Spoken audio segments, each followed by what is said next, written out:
गेले अनेक दिवस महाराष्ट्रातल्या या सगळ्या आमच्या भगिनी ज्या अंगणवाडी बघतात ते आंदोलन करतायत. अतिशय असंवेदनशील हे ट्रिपल इंजिनचं खोके सरकार आहे. त्याच्यापैकी कोणीही त्यांच्याकडे आलेलं नाही. आलेलं तर सोडा, इतका अन्याय आमच्या अंगणवाडी भगिनींवर होतोय की आज त्यांच्याकडून चाव्या हिसकावून घेतल्या जात आहेत आणि त्या अंगणवाडीचा टाळा तोडून भलत्याच लोकांना ते काम दिलं जात आहे.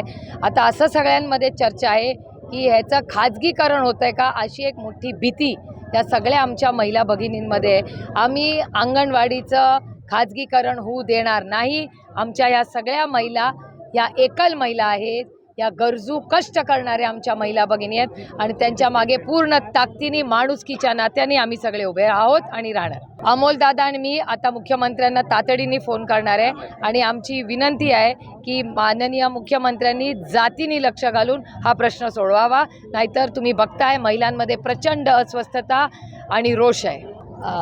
ही लोकशाही आहे. आम्ही दडपशाहीवाले नाही, दडपशाही दिल्लीवाले. त्याच्यामुळे प्रत्येकाला त्याचं मन मोकळं करायचा अधिकार आहे.